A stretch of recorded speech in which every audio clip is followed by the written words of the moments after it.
Hello, and welcome to saveourmiddleclass.net.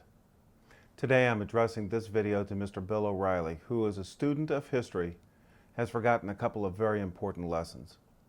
First, I watched your interview with Paul Ryan, our Speaker of the House, and he had a challenge to Donald Trump, and he was challenging his proposal to limit or to ban for a time all immigration of Muslims. The reason behind Mr. Trump's proposed ban is that we, the government, or our government, is not employing a foolproof vetting system. So they're letting one in, they're letting all in.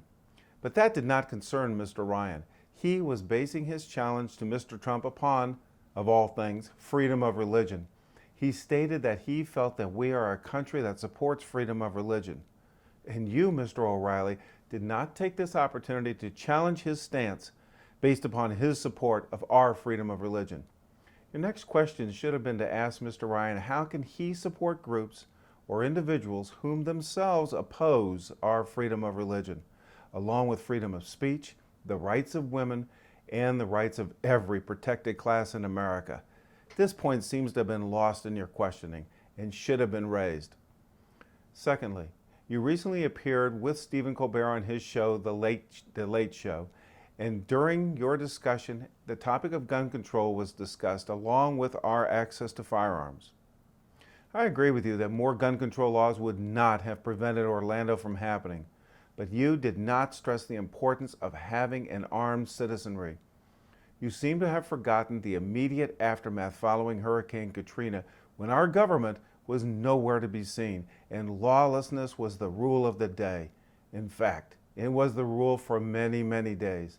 If you go back and review your own videos, Mr. Riley, you will note that you agreed that the only defense for our citizens caught in this situation was to be armed and to be able to defend themselves, their families, and their possessions. Have you forgotten your own thoughts at the time? There was no government present in the Orlando nightclub either. Neither was there a government present in the San Bernardino terrorist attack. The real problem was the gun-safe zones and the disarming of our citizens when they needed it the most. If more than one person was armed, as was that off-duty officer in the club, then many, many lives would have been saved. Imagine what would be going through your own mind if you were one of the wounded lying on the floor waiting to be executed by that monster.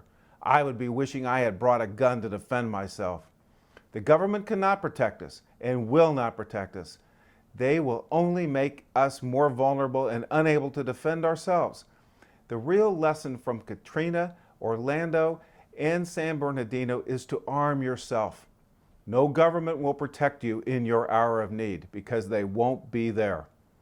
The right to bear arms must never be infringed upon, even by a benevolent government, for even such a government could turn into an intrusive and overpowering government when citizens are disarmed. Freedom is a right that must be won and constantly defended. It is unique that in America our citizens arm themselves to protect and defend themselves and their families.